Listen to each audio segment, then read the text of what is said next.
Penolakan revisi Undang-Undang TNI terus berlangsung. Hari ini, Koalisi Masyarakat Sipil hingga akademisi menyampaikan petisi. Revisi Undang-Undang TNI dinilai berpotensi mengembalikan militerisme. Lalu benarkah pembahasan revisi Undang-Undang TNI tidak transparan? Kita akan membahasnya bersama Hendar Samarantoko, Ketua Lisan Prabowo, dan juga Sulistyo Irianto, Guru Besar FHUI. Selamat petang Prof. Sulis dan juga Mas Hendar Sam, terima kasih sudah bergabung bersama kami di Kompas Petang. Selamat petang, Prof. Sulis. Mas Hendar Sam dan Mbak Cynthia. Ya, Prof. Sulis, ini ada berbagai elemen ikut menyampaikan petisi. Apa sebenarnya kegelisahan utama dari petisi yang disampaikan siang tadi, Prof. Sulis? Ya, kita kan berpihak pada apa yang sudah digariskan oleh para pendiri bangsa bahwa negara kita adalah negara hukum, yang kemudian kita mengalami berbagai peristiwa, terutama adalah reformasi 98 di mana negara hukum, demokrasi dipulihkan kembali dengan berbagai korban ya, darah dan air mata. Kemudian dari situ kita melahirkan banyak sekali instrumen-instrumen yang bisa menjadi penyeimbang dari kekuatan-kekuatan penyelenggara negara ya. Kita punya MK, punya Komisi Yudisial, punya KPK dan lain-lain. Nah, sebetulnya kami tuh ingin agar koridor TNI yang menurut saya sendiri itu adalah pekerjaan yang sangat mulia menjaga pertahanan bangsa, apalagi kali ini kan kita harus melihat peta geopolitik dunia yang sangat membutuhkan TNI yang kuat ya. Nah, tetapi dikhawatirkan oleh teman-teman yang melihat revisi-revisi ini, mengapa koridor-koridor itu tidak dijalankan. Misalnya kalau kita mengatakan diri sebagai negara hukum, di dalam negara hukum itu ada pilar-pilar. Yang pertama itu adalah soal-soal prosedural. Bagaimana lawmaking proses perumusan hukum itu harus dibuat berdasarkan prosedur-prosedurnya, tidak dalam waktu yang cepat, singkat, begitu ya. Ini sih perlu penjelasan lebih lanjut apabila ditanya. Oke, Bung Hendar Sam, bagaimana Anda bisa melihat dan juga membaca kekhawatiran dari lapisan masyarakat, mulai dari akademisi, mulai dari Kontras, YLBHI, dan juga sejumlah aktivis? Ya, di dalam iklim demokrasi tentu saja kita perlu adanya check and balance, perlu adanya kritik-kritik yang membangun, tentunya di era Pak Prabowo ini juga itu dikedepankan, di mana teman-teman yang melakukan kritik sampai dengan saat ini kan tidak pernah ada diberikan ruang yang sangat bebas untuk melakukan masukan dan kritik tersebut. Yang kedua, saya juga melihatnya bahwa saya membaca ada sentimen pribadi terhadap Pak Prabowo itu sendiri, karena latar belakang beliau adalah seorang militer yang tentunya harus dipahami oleh teman-teman semua. Beliau sudah pernah tugas dan beliau adalah seorang sipil, kan seperti itu. Kenapa saya katakan sentimen pribadi, apa yang dilakukan oleh teman-teman kita kemarin pada saat menggeruduk di pada saat Hotel Fairmont? Di Hotel Fairmont tersebut, itu hanya satu, jumlahnya sedikit, cuma 2 atau 3 orang yang kita lihat. Kemudian melakukan aksi teatrikal, kita lihat ya, lebih kepada aksi teatrikal ya kan, yang menggunakan poster-poster yang sudah disiapkan. Jadi esensi yang didapatkan, yang bisa ditangkap, ingin lebih kepada ingin mencuri perhatian saja. Kemudian itu kan dilakukan akselerasi dengan melakukan petisi dan lain sebagainya kemudian. Nah, cuman itu kan sudah di-clearkan oleh Pak Dasko, hanya ada 3 pasal dan kita DPR juga terbuka untuk hal tersebut. Kalau kita ingin merujuk lagi bahwa contoh ya di pasal 47 ya kan, di pasal 47 itu kan tadinya itu kan di Undang-Undang TNI itu, ya Undang-Undang 34 tahun 2024 itu kan ada 10 lembaga yang dan kini jadi 16 ya. Jadi 16. Nah, kalau kita lihat ya kan, seperti penambahannya itu mungkin di pengelolaan perbatasan. Apakah TNI tidak boleh mengelola perbatasan ya kan bersama-sama dengan yang lain sebagai bentuk pertahanannya kan? Kelautan dan perikanan apakah itu tidak beririsan dengan angkatan laut ya kan? Penanggulangan bencana contohnya apakah itu selama ini TNI tidak bersama-sama dengan rakyat ketika terjadi banjir? Diam saja kita kan Tapi biasa-biasa apakah saja. harus menjabat di posisi publik seperti itu? Ya sebenarnya kan ini hanya untuk melegitimasi bahwa itu perlu dilakukan. Saya ambil lagi di kejaksaan, contohnya ini ada jaksa agung militer di sana yang Oke. tentunya itu orang militer, begitu juga di Mahkamah Agung, ya kan ada pidana militernya juga. Nah hal-hal ini yang harus dilihat secara jernih. Oke, Juga jadi kami tangkap. saya melihatnya ini berkeliling dan bergumul menjadi satu semuanya. Prof. Sulis, Anda setuju jika disebut bahwa ini hanyalah sentimen pribadi dan apa yang dilakukan oleh teman-teman Kontras pada Sabtu kemarin ini hanya untuk mencuri perhatian? Anda setuju dengan itu? Sama sekali tidak ya. Tadi saya mendengar kawan-kawan hanya Kontras yang kelihatan, tapi sebenarnya Kontras itu mewakili banyak sekali organisasi masyarakat sipil ya. Dan kemudian juga kita melihat bahwa yang tadi disampaikan oleh Pak Hendarsam memang sudah terjadi dan undang-undangnya belum ada, sudah dilakukan bagaimana penempatan teman-teman TNI itu di posisi-posisi sipil, lalu jadi undang dibuat seperti untuk melegalisasi saja. Jadi kan misalnya kejaksaan ya, itu kan lembaga penegakan hukum, sedangkan TNI, Mahkamah Agung juga lembaga penegakan hukum. Itu kan apakah bukan kita meragukan kemampuannya, tetapi koridor-koridornya nggak tepat. Sementara TNI itu banyak sekali yang harus diurus ya, soal-soal pertahanan negara, soal-soal bagaimana kita bisa tetap eksis sebagai bangsa yang bersama dengan bangsa lain itu duduk dan berdiri sama tegaknya gitu ya. Nah, itu banyak sekali kesejahteraan TNI macam-macam. Itu banyak sekali yang harus diurus gitu daripada membuat perumusan hukum yang sangat itu prosedurnya sama sekali tidak sejalan dengan apa yang diinginkan oleh teori-teori negara hukum di dalam lawmaking proses itu sih. Bung Hendarsam, jika disebut bahwa ini sebenarnya koridornya tidak tepat, banyak yang bisa dilakukan oleh Tentara Nasional Indonesia di koridor kemiliteran, seperti yang disebutkan oleh Prof. Sulis tadi. Bagaimana Anda melihat ini? Nah, saya bahas dulu ya kan.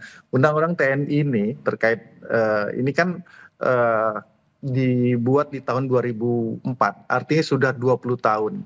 Jadi kemudian ini teman-teman dari Kontras ya, teman-teman dari yang lain-lain ini nggak pernah tuh mempermasalahkan 10 penempatan TNI aktif di. Jadi ketika tidak pernah dipermasalahkan ditambah lebih dari 50% begitu? Enggak, masalahnya bukan gitu. Tidak pernah dipermasalahkan tentang masalah itu kan gitu kan. Enggak pernah ada suaranya dari kawan-kawan ini terkait dengan masalah 10 lembaga yang bisa diduduki oleh TNI aktif. Tidak pernah ada masalah. Ketika Pak Prabowo menjabat, baru itu semua dipermasalahkan. Itu yang saya kutip dan saya tegaskan, ada sentimen pribadi di situ. Ya kan, perluasannya pun itu kan tidak jauh dari apa yang sudah ada di dalam undang-undang tersebut. Ya kan gitu. Kalau kita bicara lawmaking proses dan lain sebagainya, ini kita bisa berdebat sehari semalam tentang masalah itu. Tapi salah satu yang menjadi kekhawatiran dari teman-teman aktivis adalah kembalinya, diaktifkannya kembali duit fungsi militer. Cindy, ya kan, saya ini sudah berapa kali ikut masalah, saya sudah dengar langsung dari teman-teman dari bahkan dari teman-teman dari PDI Perjuangan dan lain sebagainya. Saya banyak sekali mendapat masukan tentang masalah itu, ya kan, bahwa nggak sama dulu dan sekarang itu sangat jauh berbeda dan tidak apple to apple. Bagaimana dulu kalau kita bicara duit fungsi TNI itu ditetapkan oleh TAP MPR, ya kan, bahwa memang fungsi duit fungsi ABRI itu atau TNI sekarang itu mempunyai fungsi yang jelas, bukan hanya fungsi militer dan adalah fungsi sosial, ya kan. Kemudian juga memang itu ada penunjukan langsung kepala daerah, ya kan, penunjukan langsung apa nama tuh di luar tempat. Sekarang kan nggak ada seperti itu. Jadi nggak sangat jauh sekali. Ini kutub utara dan selatan kalau kita jadi Ya.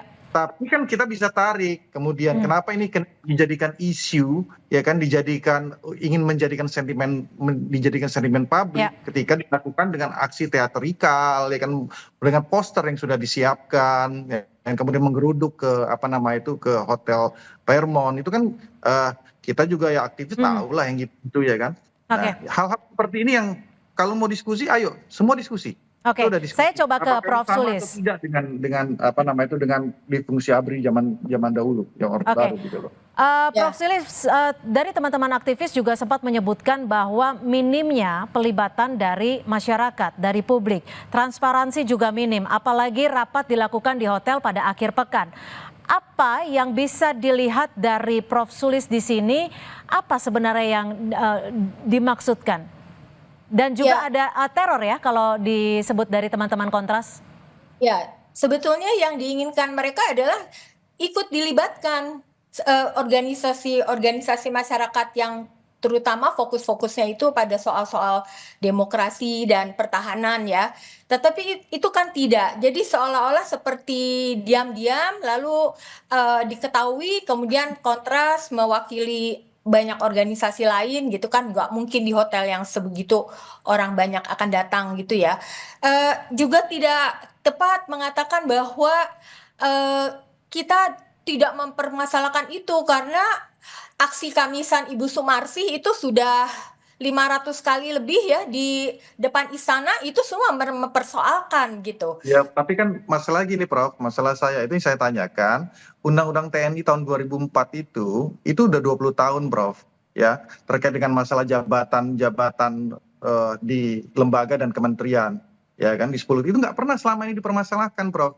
Ya kan? SBY masalahkan loh. Ya, tapi nggak pernah sampai sekarang itu kan tidak continue sampai 20 tahun tuh kita nggak dengar masalah itu. Tahu Pak Prabowo ketika menjabat ini tahu-tahu langsung ada seperti ini kan gitu. Ya, Pak, kita pada menyayangkan itu. Masalah personal. Ini masalah kita mendudukan. Maksud saya kita jangan taruh ini ke masalah personal gitu loh.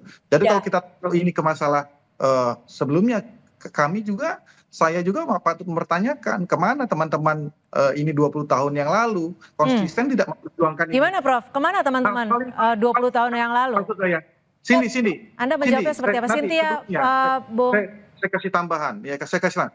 Kalau benar-benar teman-teman ini serius esensinya tidak ingin TNI itu ada masuk ke dalam lembaga-lembaga terkait, dia harus lakukan uji material harusnya.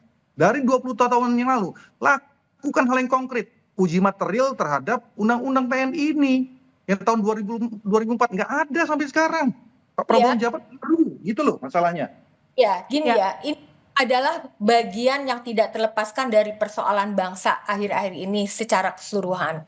Bagaimana kita sangat dikecewakan dengan hukum itu dimanfaatkan untuk mendefinisikan kepentingan kekuasaan. Kan harusnya hukum itu digunakan untuk menjaga masyarakat dari kejahatan, keserakahan, mendistribusi keadilan gitu ya. Tetap jadi di dalam pemerintahan Jokowi terutama di akhir-akhir bagaimana undang-undang cipta kerja yang katanya ingin menciptakan peluang kerja lebih banyak tetapi ternyata lebih gampang memecat pegawai, lalu juga undang-undang Minerba, lalu juga bagaimana MK sebagai hasil dari reformasi malah dimanfaatkan untuk kepentingan kekuasaan, lalu undang-undang revisi TNI ini, revisi undang-undang TNI ini juga dalam konteks-konteks semacam itu, dan tidak benar bahwa masyarakat sipil selalu diam saja. Tidak, setiap kali ada persoalan-persoalan mereka bersuara gitu, selalu tidak bahkan Indonesia itu menurut saya seburuk-buruknya Indonesia ada dalam persoalan-persoalan sekarang misalnya ya ekonomi ya yang tidak baik-baik saja, itu gerakan masyarakat sipilnya yang menjadi trademark dari masyarakat Indonesia gitu, yang itu tentu saja barangkali tidak terjadi di negara-negara yang maju karena sudah itu. Bung Hendarsam, terakhir singkat saja, apa yang bisa dijadikan jaminan bahwa RUU TNI ini secara tegas melibatkan publik secara meluas dan juga dilakukan secara transparan? Ya udah pastilah kan hal yang paling simpel itu. Saya ini kan juga sudah sering ikut apa namanya itu RDP ya. Itu kan hal yang paling simpel itu kalau mau dilakukan tuh berkirim surat saja tuh ke Komisi 1, ya kan? Itu pasti diladenin, pasti dilibatkan, ya kan? Tapi kan yang dilakukan tidak melakukan itu, tapi menggeruduk ke lokasi hotel tempat dilakukan rapat, kemudian menggelar poster hanya 2 orang, kemudian mengundang wartawan, ya kan? Wartawan tuh tidak datang tiba-tiba loh. Emang kita tahu? Emang saya nggak tahu, kami nggak tahu hal tersebut, ya kan? Hanya 2 orang datang, kemudian wartawan sudah ada di sana, puluhan wartawan. Karena diklaimnya adalah teman-teman dari Kontras mendapatkan informasi bahwa rapat diselenggarakan tertutup di hotel mewah itu dari teman-teman wartawan, bukan dari teman-teman DPR. Iya, tapi sebenarnya gini, yang harus dilakukan itu ya kan, bersurat saja ke DPR. Pasti teman-teman dari Kontras akan diundang. Bukan Pasti. DPR, undang. Ya kan gitu loh. Jadi hal itu jauh lebih efektif. Baik. Nah, saya balik lagi, kalau hal yang lebih Singkat saja Bung, waktu kita sudah habis. Silakan. kalau memang lebih konstruktif, jadi kemana aja selama 20 tahun ketika Undang-Undang TNI itu sudah disahkan, ya kan teman-teman itu tidak pernah juga melakukan judicial review terkait dengan undang-undang tersebut. Baik, Makanya intinya adalah untuk kepentingan rakyat sehingga publik juga harus dilibatkan secara menyeluruh. Terima kasih untuk perspektifnya Bung Hendarsam, terima kasih juga Prof. Sulis untuk perspektifnya sore hari ini. Selamat sore. Sore.